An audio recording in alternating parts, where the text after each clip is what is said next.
여러분 안녕하세요.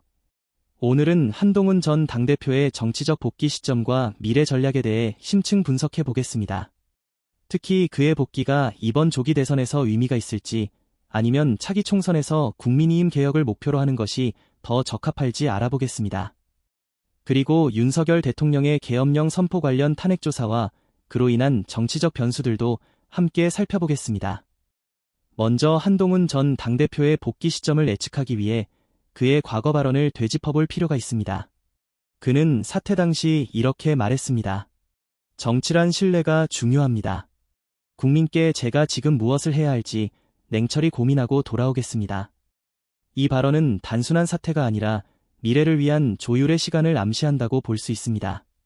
따라서 그의 복귀는 단순히 시기가 아닌 정치적 타이밍과 전략의 문제로 볼 수 있습니다. 윤석열 대통령 탄핵 조사와 정치적 변수가 한동훈 전 대표의 복귀에 가장 큰 변수가 될 전망입니다. 현재 윤석열 대통령이 계엄령 선포와 관련한 탄핵 조사에 직면해 있습니다. 이 과정에서 불법성이 드러난다면 정치적 파장은 매우 클 것입니다. 한동훈에게는 다음과 같은 변수로 작용할 수 있습니다. 긍정적 변수를 우선 살펴보자면 윤 대통령의 위기로 인해 기존 보수층의 신뢰가 흔들리며 구심점을 찾지 못한 우파 지지자에게 개혁적이고 신뢰를 강조하는 한동훈의 리더십이 대안으로 부상할 가능성이 높습니다. 한동훈이 윤석열 정부와 일정 거리를 두며 독립적인 이미지를 강화할 수도 있습니다. 부정적 변수를 살펴보면 한동훈이 윤석열 정부의 핵심 인물로 인식되어 연대 책임론에 휘말릴 위험이 있습니다. 보수 진영 내에서 분열이 심화될 경우 그의 정치적 입지가 약화될 수 있습니다. 특히 구태 세력으로 표명되는 소위 친윤 의원들과 영남 지역 내 다수의 복지부동 의원들은 한동훈의 당개혁이 자신들을 물갈이 대상으로 삼을 것이라는 의기감으로 인해 매우 반감이 크며 이를 극복하고 자기 세력을 강화하는 것이 한동훈 복귀 성공의 열쇠가 될 전망입니다. 그럼 여기서 조기 대선 출마와 총선 복귀로 당권 장악하는 두 가지 방안의 장단점들을 비교해 보겠습니다. 먼저 조기 대선 출마의 장점들을 살펴보자면 높은 기대감과 주목도가 한동훈의 가장 큰 장점입니다. 한동훈은 이미 정치적 스타로 자리 잡았으며 대중의 높은 인기와 신뢰를 바탕으로 빠르게 보수 지지층을 결집할 수 있습니다. 정치적 공백 채우기라는 점도 장점이 될 수 있습니다. 현재 보수 진영 내 강력한 대선 주자가 부재하고 홍준표, 오세훈, 안철수 등의 다소 식상한 이미지의 정치인들인 상황에서 이러한 공백을 메울 기회가 될 수 있습니다. 끝으로 한동훈이 가져오는 신선한 정치적 이미지입니다. 정치의 세대교체를 위한 점고 개혁적인 이미지를 통해 보수 진영의 세대교체를 상징하며 중도 및 젊은 유권자층까지 아우를 수 있는 확장성이 그의 커다란 자산입니다. 다음으로 조기 대선 출마의 부정적인 요소들을 보자면 준비 시간 부족을 들 수 있습니다. 조기 복귀와 대선 출마는 정책 개발 및 네트워크 구축 시간 부족으로 인해 여러 부분에서 허점을 드러낼 가능성이 있습니다. 지난 총선처럼 본인의 높은 인기를 표로 가져올 수 있는지의 여부를 봐야 합니다. 신선한 이미지에 비해 실질적 경험과 정치적 내구성을 유권자들로부터 의심받을 수 있습니다. 보수 진영 내부 분열이 끝으로 가장 큰 변수이며 아직은 큰 리스크입니다. 조기 대선 출마로 인해 자통당과 틀튜브들의 집중 견제를 받을 수 있으며 이들이 역시 기존 국힘 지지자들이란 점에서 한동훈 대표가 극복하기 매우 어려운 부분입니다.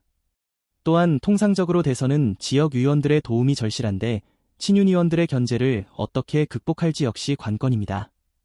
끝으로 정권 탈환 실패 리스크가 있습니다. 대선에서 만약 패배할 경우 정치적 신뢰와 입지에 큰 타격을 받을 수 있으며 당내 입지가 약한 한동훈 전 대표에겐 재기하기 힘들 치명타가 될 수 있습니다.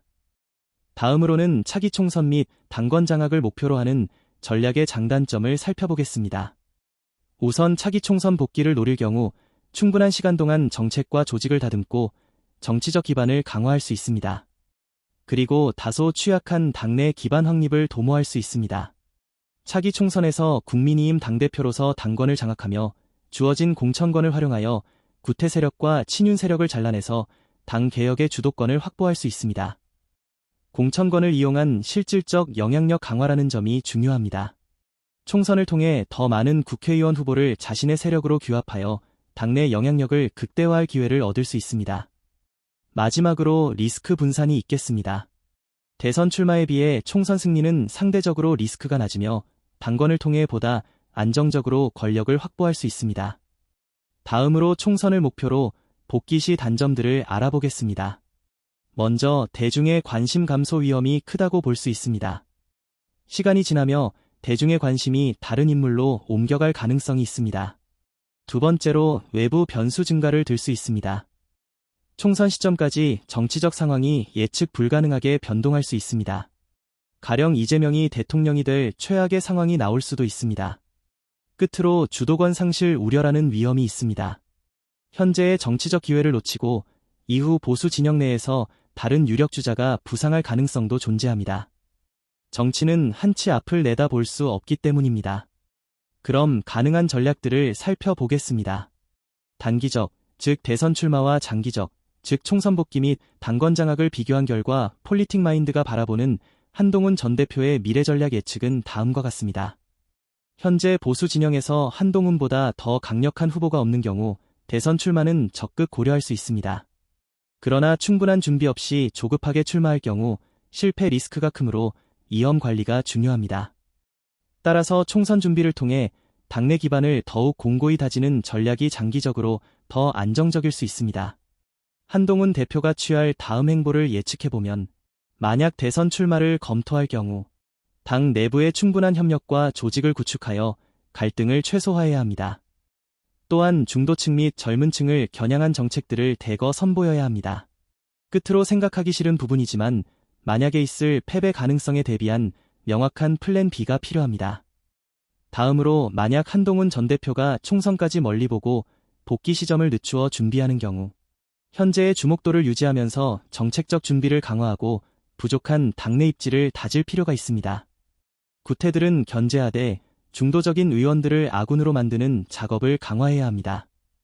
가장 좋은 결과는 당대표로서 당권을 쥐고 자신이 공천한 의원들이 대거 당선하여 총선 승리 이후 당권 장악과 당 개혁을 통해 정치적 자산을 축적하는 것이 전략적으로 안전합니다. 마지막으로 요약해보면 한동훈 전 당대표가 조기 대선에 출마할지는 준비 정도와 경쟁 구도를 면밀히 검토해야 합니다. 리스크 관리와 장기적인 정치 비전이 뒷받침된다면 대선 출마가 도전할 만한 가치가 있지만 현 단계에서 지나치게 서두를 경우 정치적 미래를 훼손할 수 있습니다. 총선 준비를 통해 당내 기반을 더욱 공고히 다지는 전략이 장기적으로 더 안정적일 수 있습니다. 여러분은 어떻게 생각하시나요? 한동훈 전 당대표의 복귀와 전략에 대해 여러분의 의견을 댓글로 남겨주세요. 구독과 좋아요는 우파 채널들에게 큰 힘이 됩니다.